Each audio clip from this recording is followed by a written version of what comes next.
Alrighty, patch 5.1 live stream Genshin Impact has just ended and there are a lot of new stuff that's going to be coming in the patch, but most importantly, as usual, some of the more expected content is definitely going to be the new character. And this time around, our new character is going to be Xilonen, which I'm pretty sure many of you are very much looking forward to, because she is definitely a pretty much special character that we don't always get. While alongside with that, there are going to be some reruns, which of course the whole point of this video is going to be me going through the character of patch 5.1, discussing about them a bit, providing you my specific thought, and then finally giving you my personal advice in terms of which character is going to be best for you to actually invest in patch 5.1, considering that it's not just patch 5.1, but future characters that are going to be coming in future patches as well. So making good decision in which character to pull and invest in at this point is definitely going to be very important. Nahida is finally here, and of course that comes with many new characters that you would want to pull, and I can guarantee you that Xilonen and Mavuika is going to be on the list. Now if you're planning to swipe for pulling, then don't forget to check out Loot Bar.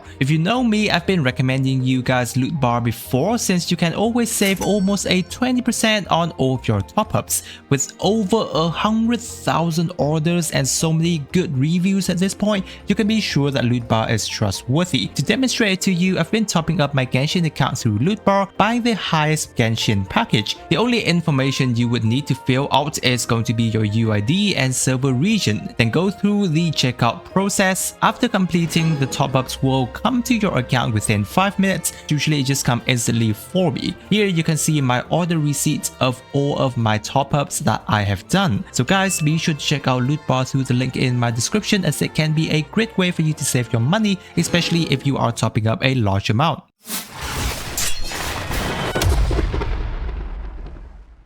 Alright, first off, we're going to be looking into our lovely Xilonen. Man, her animations is, I would say, she's definitely a DJ, but I'm very much more into her idol animations, because, you know, she dancing around with her rollerblade, jamming with her music is actually very cute. But what's most special about her is definitely going to be her kit, which we're going to be discussing a little bit here, and why many of us have been claiming Xilonen to be the best support character in the game at this point. Right, so to put it simply, in terms of explaining her kit for you, I'm definitely going to be making another specific pre-release information discussing about Xilonen later on. We'll deep dive even more, but basically how she's going to be working is that first you're going to be casting her E skill, and so what it does is that you're going to be getting 3 samples. Each sample will infuse with an element if there are those elements in the team, and will resistant shred that specific element. So for example, if you're playing a team with Xilonen, Bennett, Xiangling, and Yelan, the samples will be red, and blue. So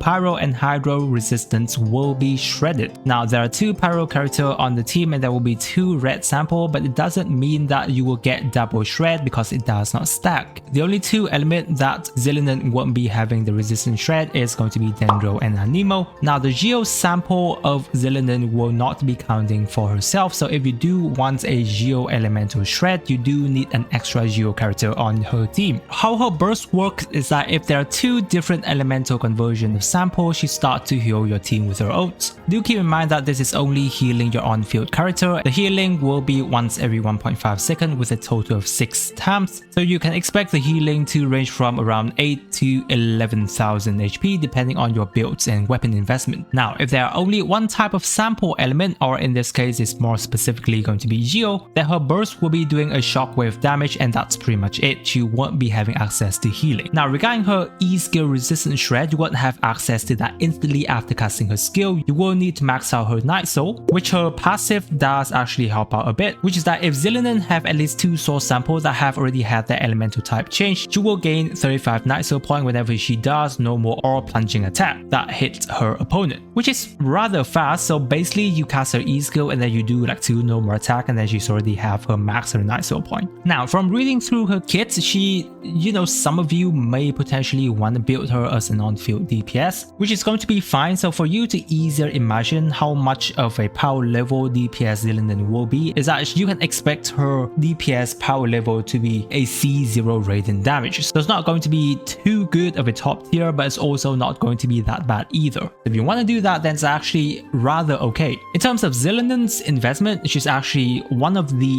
easier character to be investing about, because overall you only need the Cinder City set for her to utilize all of the buff that set gives. She does goes with defense, but it is not a requirement for you to be building the stats, because it's more for her healing and damage capability. It is not a requirement for you to, for example, get more resistance shred buffing for your whole team if she gets more defense, for example, like how Kazuha is required to be building his EM so that can give your team more damage bonus. But Xilonen already have a built-in talent level increase of her resistance shred, so you basically only need to increase her talent level for her to maximize your whole team buff. And then for defense, it is basically investing so that she can keep your active member alive, or you want to build a DPS Xilonen. So overall, what Xilonen is going to be providing to your team especially is going to be that specific resistance shred. Now resistance shred is basically the rarest supporting capability to your whole team, with her having access to resistance shred at maximums of a 36% at talent level 10. Obviously it can go way more if you do have her,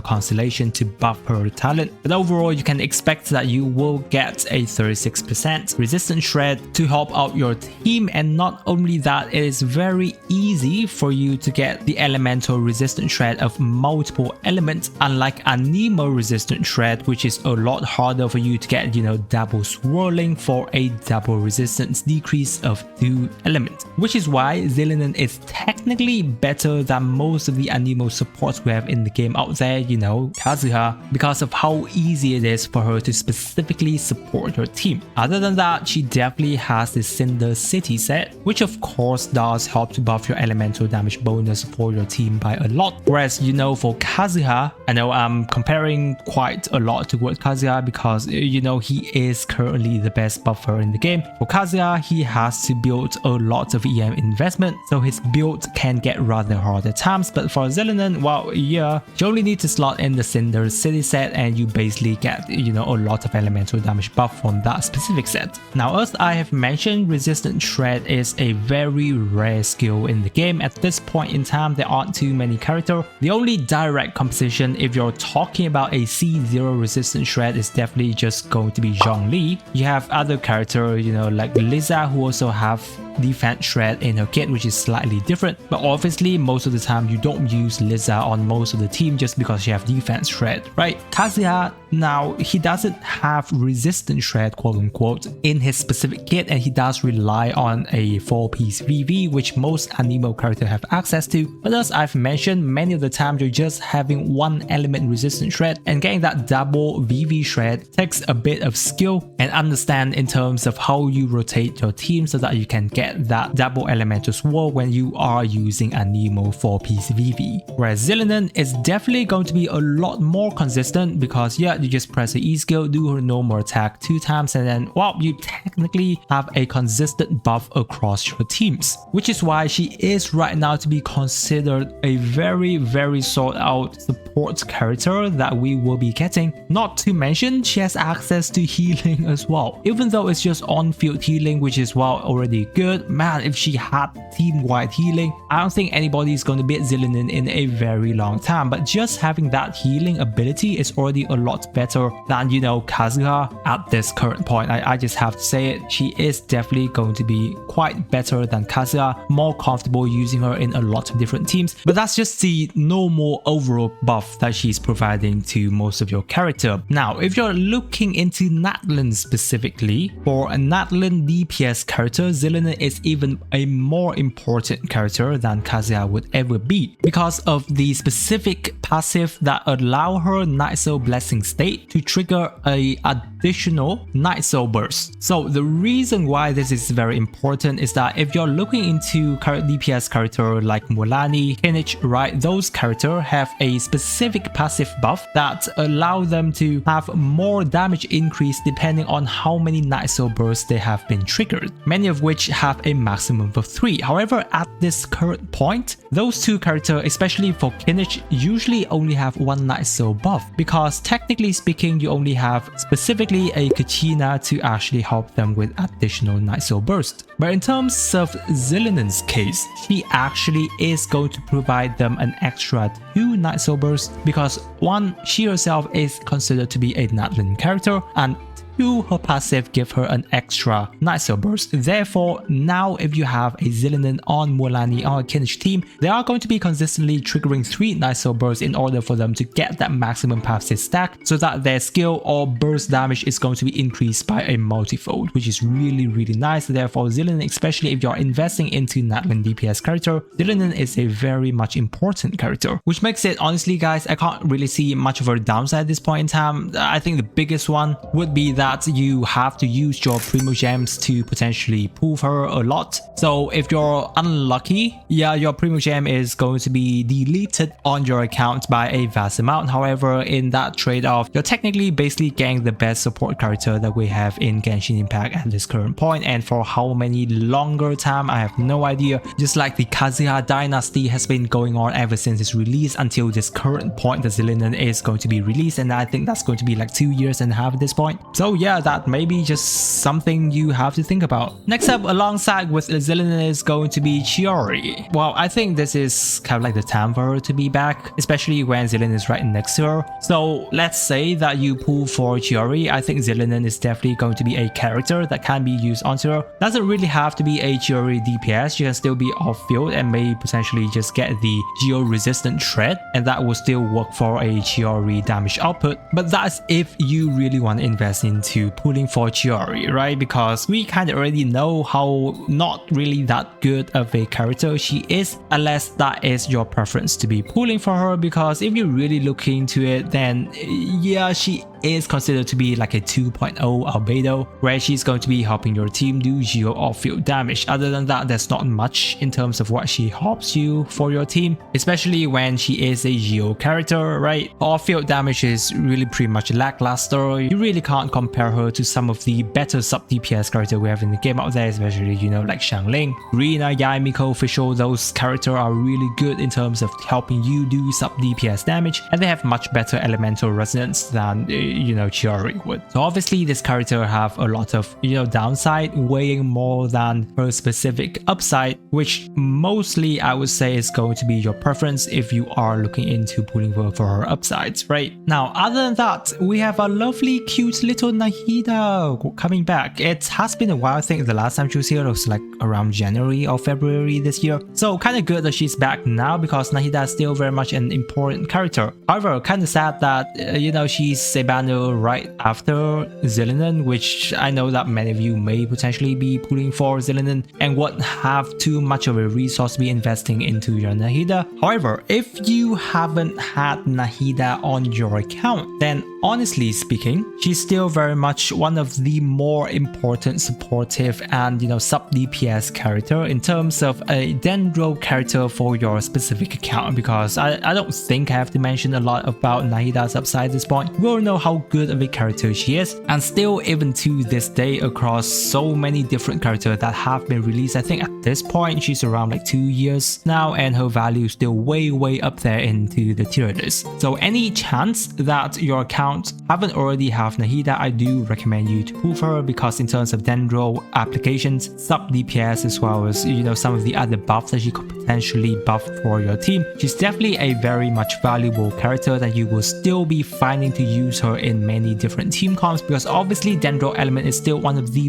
best elements in the game up until this point. Obviously not the best, but I think the best element is still Hydro, but Dendro is very much close. It's an element that helps Dendro to reach one of the more potential that Hydro character has, right? So Dendro element is still very important, and more specifically considering in terms of investing into into more of Nahida, right? For example, trying to get her signature weapon. It gives her a lot of benefit and buff your team as well in terms of providing you more EM. So that's one thing in terms of Nahida investment, but more importantly, her constellations is actually still very good. One of the better constellations we have in the game, especially Nahida C2, very much valuable. However, the downside of Nahida investment at this point in time is that you can technically just save that investment for redirecting to Xilonen, because while I haven't discussed Xilonen constellation in the part earlier, but Xilonen C2 is technically one of, if not the best constellation C2 we have in the game right now. So it's going to be more of a thing for the account that don't have Nahida to focus more specifically into pooling Nahida first before thinking about investing into further constellations, right? So if you're thinking about constellations, definitely you're going to be expecting to be pooling on Xilonen's constellation first, because Nahida banner this time around is, you know, right after the character that is considered to be the best support in the game, right? So that's just kind of like the downside at this point. And then while next to Nahida at this point is going to be HuTao. Now, honestly,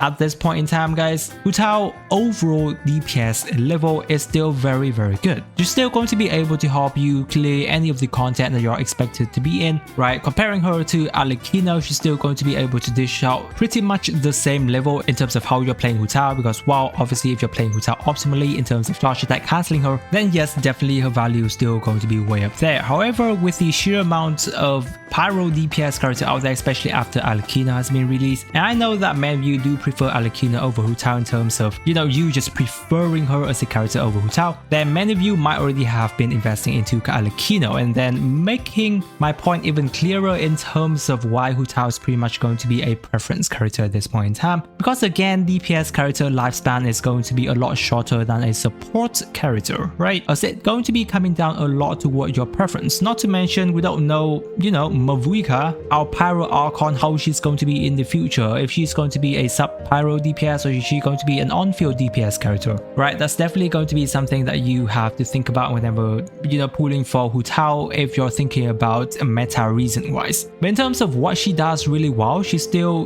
does it very well. Her downside is still there, but it is not as if her positive side is gone either. So those guys should be some of the more updated information regarding the characters that are coming, like Xilonen, or, you know, the rerun character that's going to be coming in 5.1. So I hope that have been able to give you some solid ideas in terms of the character. Now we're going to be moving into the part that is most important of the video, which is going to be me discussing about the character that has the most value in patch 5.1 in order for you to invest, which I'm pretty sure not many of you is going to be surprised when Xilonen is going to be the top of the priority list. Now, I did say that she is technically overall better than Kazuha in terms of supporting your team, right? But as I've also mentioned, the downside for her at this point is that you are required to invest your Primogems, which is definitely going to be still a consideration on your part, because you still have to think about which future character are going to be coming in some of the further patches. You know, like Mavuika, who I don't think that she's going to be in 5.2, but most likely she's going to be in 5.3. However, you still have to save for her, right? And then there is going to be a new character coming in 5.2, which we don't know just yet. That might be Chaska. And of course, there are going to be rerun banners. So obviously, if you are still looking forward to any of the rerun character that might be coming back, and you already have Kazuha, then investing into pooling Xilonen might not be the top priority for you at this point, because especially if you are free to play, saving that Primogems can get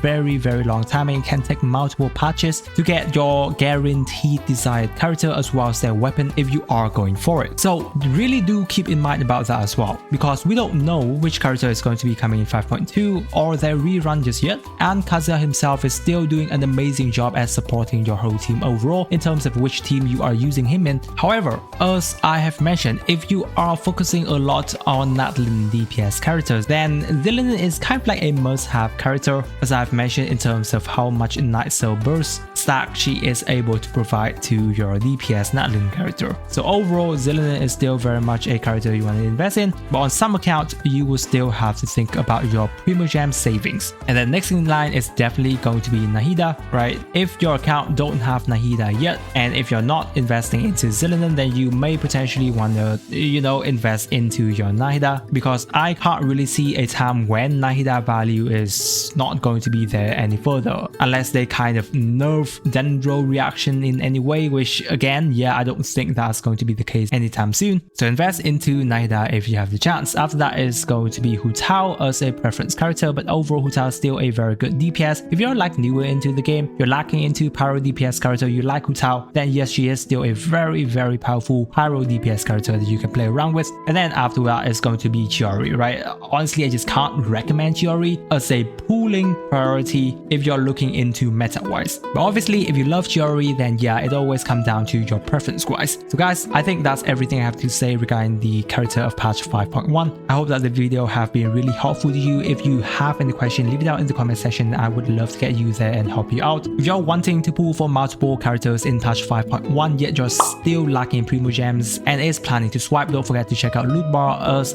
they actually helps you to save quite a decent amount. I really appreciate you guys sticking with me to this part of the video, guys, and with that I wish you a super day and I will catch you on my next video.